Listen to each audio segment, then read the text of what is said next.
Kisah nyata ini diceritakan kembali oleh Profesor Wang di suatu acara terkenal di Taiwan. Profesor Wang adalah seorang profesor yang ahli mimpi Chiamsi Pua Pui. Yuk kita ikutin ceritanya. Ada seorang umat datang ke kuil mencari saya untuk perihal mimpinya. Ini terjadi sebelum kecelakaan pesawat TransAsia Taiwan 2014. Sebelum saya bercerita lebih lanjut, saya mau menjelaskan beberapa hal penting. Apabila dewa benar-benar ingin menyampaikan sesuatu padamu, biasanya itu tentang sebuah bencana besar yang akan datang. Akan melewati beberapa cara. Dewa tidak bisa langsung berkomunikasi dengan kita. Biasanya akan disampaikan lewat beberapa cara. 1, bisa lewat Pua Pui. 2, bisa lewat medium Qitong. Atau 3, bisa juga lewat ramalan Chiamsi. Kalau kamu masih tidak percaya, maka akan disampaikan lewat mimpi. Dan jika masih tidak percaya lagi, kadang-kadang mata bisa berkedut terus-menerus. Atau bisa juga saat bakar hionya terbakar cepat dan tidak normal. Atau ada tanda-tanda aneh lainnya. Baiklah, saya akan lanjut bercerita. Ada seorang bapak tua, kira-kira usianya hampir 70 tahun. Bapak ini datang ke kuil karena dia mengalami sebuah mimpi. Dalam mimpi itu, anak laki-lakinya berjalan menuju suatu tempat. Sang putra terus berjalan, tiba-tiba masuk ke dalam sebuah ruangan yang ada di sebuah rumah. Di dalam rumah itu, ada sebuah lubang yang sangat besar. Tiba-tiba putranya jatuh ke dalam lubang itu. Karena panik, dia buru-buru memanggil anaknya karena mau menyelamatkannya. Tapi kemudian dia sadar, anaknya ternyata sudah meninggal. Yang anehnya adalah, waktu dia mencoba menarik anaknya keluar, anaknya malah berubah menjadi arang. Itulah mimpi yang membuat dia merasa takut. Jadi, dia datang ke kuil untuk bertanya kepada saya dan meminta petunjuk kepada dewa. Ya, wajar sih, karena ini adalah anaknya sendiri. Jadi bapak ini kepikiran terus tentang mimpi aneh ini. Setelah saya mendengar cerita mimpi bapak itu, saya mulai menganalisa. Kenapa putranya waktu ditarik bisa berubah menjadi arang? Waktu itu sempat terlintas di pikiran saya. Apakah mungkin ini ada kaitan dengan hubungan asmara? Maka saya bertanya kepada bapak itu. Apakah anaknya sudah punya pacar? Dan jawabannya iya.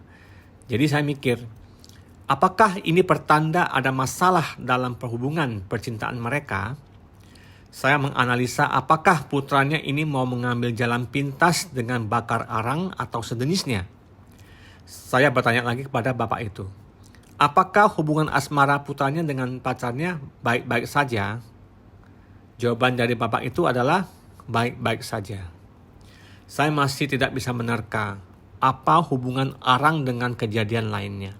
Akhirnya, saya puak-puai minta petunjuk kepada dewa. Apakah putranya ini akan mengambil jalan pintas dengan bakar arang? Jawaban dari dewa adalah pui tutup, artinya bukan. Lalu, setelah saya mencoba tanya ini dan itu yang berkaitan dengan mimpi bapak tua kepada dewa, hasilnya juga tidak ada. Lalu, saya bertanya lagi. Apakah putranya tidak boleh melakukan perjalanan jauh? Nah, kali ini jawabannya adalah 3 simpui, berarti betul. Lalu, saya tanya lagi, apakah dalam kurun waktu 1 bulan? Jawabannya tidak. Lalu, saya tanya lagi, apakah dalam kurun waktu 2 bulan ini tidak boleh melakukan perjalanan jauh? Jawabannya adalah 3 kali simpui, betul. Jadi, saya berpesan kepada bapak itu bahwa dewa memberikan petunjuk agar putranya selama 2 bulan ini jangan melakukan perjalanan jauh. Bapak tua ini sesampai di rumah langsung bercerita tentang hal ini dari mimpi hingga ke kuil minta petunjuk dewa kepada putranya. Dan menyampaikan pesan dewa untuk tidak bepergian jauh selama 2 bulan ini. Putranya menjawab, saya memang gak ada rencana pergi jauh. Kadangkala kalau memang sudah takdir atau karmanya, Dewa juga tidak boleh memberitahu langsung dengan jelas. Saya sendiri, walaupun seorang ahli mimpi, Puak Pui dan Syamsi, tapi saya juga manusia biasa. Saya tidak kepikiran jauh tentang arti mimpi tersebut. 2 minggu kemudian, Bapak tua itu kembali datang bersama putranya. Dan kali ini, putranya sendiri yang ingin bertanya langsung kepada saya karena dia ada bermimpi aneh. Begini mimpi putranya. Dia pergi menghadiri upacara pemakaman seorang rekan kerja. Dia bilang waktu masuk ke ruang duka, dia melihat sebuah peti mati. Peti matinya tidak tertutup, masih terbuka. Di dalam peti mati ada seseorang yang sedang terbaring. Dia kemudian berjalan mendekat. Lalu mendadak dia mengangkat jenazah rekan kerjanya dari dalam peti, mengeluarkannya dan meletakkannya di samping. Setelah itu, dia masuk sendiri ke dalam peti mati, langsung rebah di dalamnya, seakan-akan menggantikannya. Saat itu, ayahnya melihat dan berteriak dengan marah. "Kamu sedang apa?" Dia jawab, "Tadinya yang harus masuk itu memang dia. Tapi sekarang bukan urusan dia lagi, sekarang giliran saya yang masuk."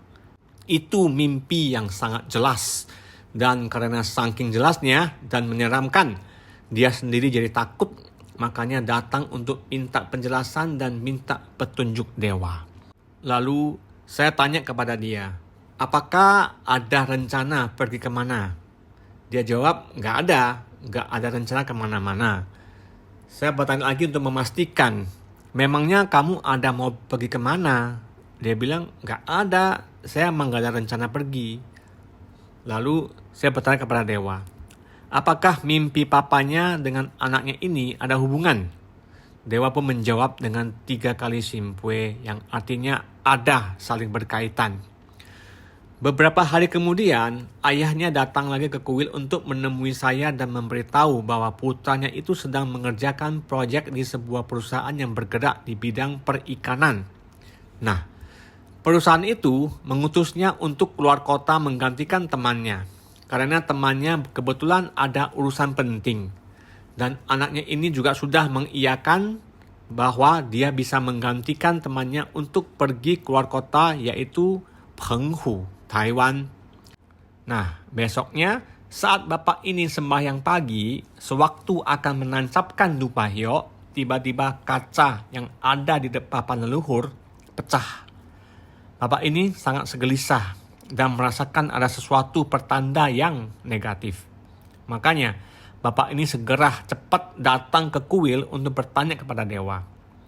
Begitu banyak tanda-tanda aneh sudah bermunculan, saya langsung bertanya kepada dewa melalui Puak Pui, apakah anaknya ini benar-benar tidak boleh keluar kota? Ya, dewa menjawab dengan 3 kali simpui. Jawabnya jelas, benar, tidak boleh berpergian. Waktu itu, di perakiran cuaca memang ada penjelasan bahwa dalam waktu dekat akan ada badai besar. Sehingga saya menitip pesan kepada anaknya agar tidak boleh pergi dan minta izin sama atasannya. Namun ternyata anaknya sudah memutuskan untuk pergi karena sudah janji dengan direksi perusahaan. Esok harinya, saat bapaknya mau sembahyang dan mau tancap hio, tiba-tiba lukisan gambar Bodhisattva Kuan Im jatuh dan pecah menghantam hiolo. Semuanya berantakan. Ini sudah diperingatkan secara keras dan jelas oleh dewa dan Bodhisattva Kuan Im serta leluhurnya. Namun, putranya tetap memilih berangkat terbang ke Penghu karena tugas kantor. Pada tanggal 23 Juli 2014, ketika pesawat TransAsia Airways dengan nomor penerbangan GE222 jatuh saat melakukan pendaratan darurat di Bandara Penghu. Pesawat itu mengangkut 58 penumpang dan awak pesawat. Insiden ini menewaskan 47 orang dan putranya termasuk di dalamnya. Sewaktu kejadian kecelakaan pesawat itu muncul di berita, bapak tua dan istrinya datang ke kuil bertemu dengan saya dan minta petunjuk kepada dewa apakah anaknya masih hidup atau sudah meninggal dunia. Saya pun bertanya kepada dewa, Dewa, apakah anaknya meninggal dunia? Jika iya, tolong berikan jawaban 3 kali simpui. Dan jawaban dari Dewa adalah 3 kali simpui. Waktu kejadian, belum diumumkan langsung dari berita siapa saja yang selamat dan siapa saja yang terkonfirmasi meninggal. Bapak tua, suami istri, setelah melihat hasil puak-pui langsung lemas. Saking terpukulnya sampai tidak bisa bangkit dari berlutut. Benar-benar lemas seperti kehilangan seluruh kekuatannya. Saya juga bingung harus berbuat apa. Saya ikut sedih melihat kondisi kedua orang tua tersebut. Saya sendiri tak kuat menahan air mata. Sakitnya kehilangan anak sungguh tak tertahankan. Ternyata di dalam mimpi sang bapak dan sang anak sewaktu ditarik berubah menjadi orang, ternyata yang dimaksud adalah korban kebakaran kecelakaan pesawat.